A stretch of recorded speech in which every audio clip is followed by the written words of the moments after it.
जीवनामध्ये तुम्हाला आवडणारी प्रत्येक गोष्ट तुम्ही आयुष्यात एकदा तरी नक्कीच करून बघावी, कारण त्याचा जो अनुभव आणि त्याचा जो आनंद असतो तो खरंच अविस्मरणीय असतो. नमस्कार, मी प्रिया घर ऑफिस लाईफस्टाईल या आपल्या यूट्यूब चॅनलमध्ये तुमचं मनापासून स्वागत करते. आज आहे आपला थायलंडचा व्लॉग 3. ह्याच्या आधीचे 2 व्लॉग बघितले नसतील तर माझ्या चॅनलवरती जाऊन नक्की बघा. सकाळची अंघोळ, नाश्ता सगळं काही आवरून आम्ही छान असं टापटीप असं रेडी होऊन आज चाललो आहोत अजून एका प्लेसला एक्सप्लोअर करण्यासाठी. आता ते प्लेस कोणतं हे तुम्हाला पुढे नक्कीच कळेल. सगळ्यात पहिले हॉटेल रूमचा दरवाजा लॉक केला आणि लॉबीमध्ये येण्यासाठी आम्ही लिफ्ट पकडली. आणि खरंच सांगू, मला ह्या हॉटेल लॉबीमधल्या ज्या पेंटिंग्स होत्या त्या अतिशय जास्त आवडल्या होत्या. खूप छान अशा मस्त अशा ह्या पेंटिंग्स होत्या.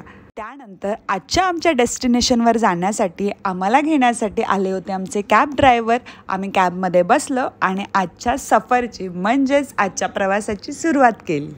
तो आज आमच्या कॅब ड्रायव्हरबरोबर त्यांची एक फ्रेंड देखील आली होती आमच्यासोबत. आणि आजच्या डेस्टिनेशनवर जाण्यासाठी आमच्याबरोबर कोणीच नव्हतं. सो त्याच्यामुळे आम्ही दोघं आणि ही पूर्ण कॅब अशी रिकामी होती. त्यांनी आमच्यासाठी थंड पाणी राहावं म्हणून इथे बास्केट देखील ठेवलेलं आहे, त्याचबरोबर टिश्यू देखील ठेवलेले होते. आमची आजच्या प्रवासाची सुरुवात सुरू झाली होती. इथे तुम्ही बघू शकता, ही गोष्ट खरंच मला दाखवायला खूप आवडेल. हे समुद्राचं बॅकवॉटरचं पाणी होतं. याच्यावरून जे काही ब्रिज आहे ते बनवले आहेत. पण इथे तुम्ही पाहू शकता की इथे छोट्या छोट्या कुंड्या ठेवून त्याच्यात छान अशी फुलांची झाडं त्यांनी लावलेली आहेत, ज्याच्यामुळे असं वाटतही नाही की अच्छा हे बॅकवॉटर आहे म्हणून. खरंच काही नाही, बऱ्याच अशा गोष्टी होत्या ज्या ह्या कंट्रीमधल्या मला खूप जास्त आवडल्या. जसं की मी तुम्हाला मागच्या व्लॉगमध्ये पण सांगितलं, आमचं जे हॉटेल होतं ते थोडंसं लांब होतं. त्याच्यामुळे आम्हाला कुठल्याही डेस्टिनेशनवरती जायचं असेल तर मिनिमम आम्हाला 1 तास लागायचा. पण त्याच्यासाठी त्यांनी ट्रान्सपोर्टची पूर्ण अशी सोय केली होती, ज्याच्यामुळे आम्हाला कुठेही बाहेर जाऊन कॅब वगैरे शोधायची गरज नव्हती. आम्हाला ऑलरेडी आमच्या एजंटने आमच्यासाठी कॅब्स वगैरे सगळं काही अरेंज केलेलं होतं. आणि नाश्त्यात आम्ही भरपूर केला होता, पण मला काही ना काहीतरी चटरपटर खायला लागतं. त्याच्यामुळे आम्ही चिक्की, बोटची जी चिक्की होती ती इंडियामधून घेऊन गेलो होतो. जसं की मागच्या व्लॉगमध्ये मी सांगितलं, मी व्हेजिटेरियन आहे, त्याच्यामुळे माझे थोडेसे खाण्याचे प्रॉब्लेम झाले होते. बोलता बोलता गप्पा मारता मारता आम्ही कधी आमच्या डेस्टिनेशनवर पोचलो हे आम्हाला कळलंच नाही. हो, माहिती आहे तुम्ही खूप जास्त एक्सायटेड असाल की मी कुठे आली आहे, कुठलं हे प्लेस आहे. तर आत्ता मी ते डिस्क्लोज करते की आम्ही आलो आहोत बँकॉकच्या सफारी वर्ल्डला, जो की बँकॉकचा दुसरा हॉटस्पॉट होता आमच्यासाठी.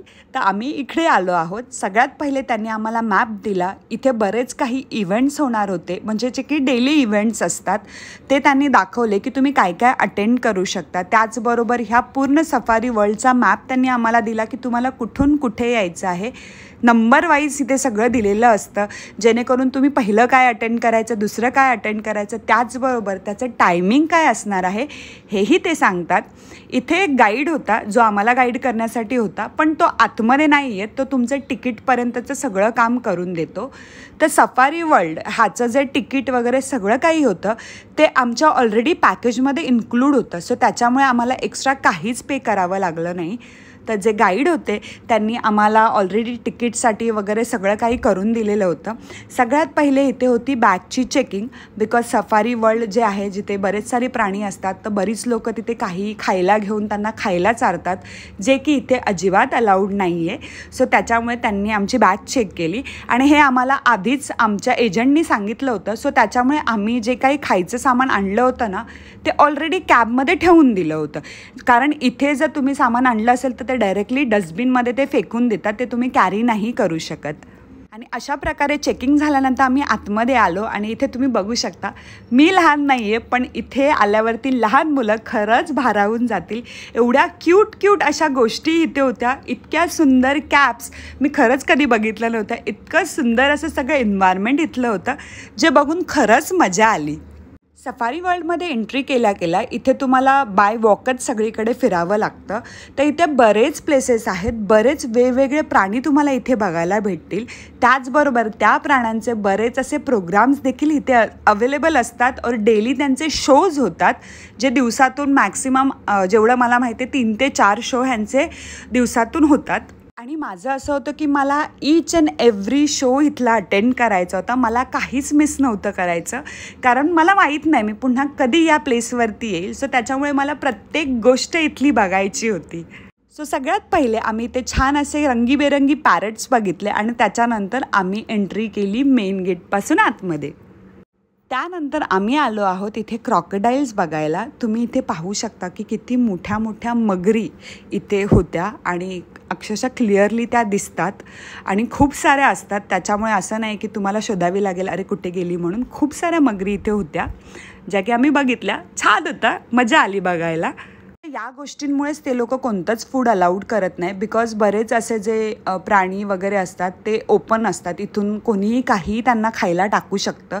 सो त्याच्यामुळे ते गेटच्या बाहेरच तुमचं सगळं जे काही खायचं सामान आहे ते काढून घेतात.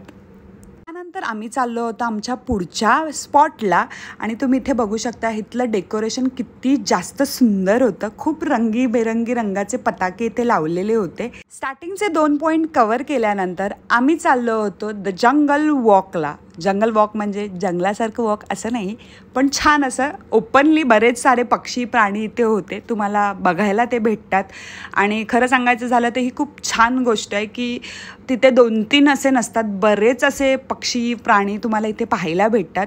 हे खरंच जर तुमच्या घरात लहान मुलं असतील तर हा स्पॉट खरंच तुम्ही एकदा तरी व्हिजिट करा जर तुम्ही थायलंडला गेला तर. त्याचबरोबर इथे विविध प्रकारच्या विविध जातीचे कासव इथे होते. म्हणजे त्यांची लेंथ आणि विड्थ खूप मोठी मोठी होती. मला जेवढे कॅप्चर करता आले तेवढे मी केले.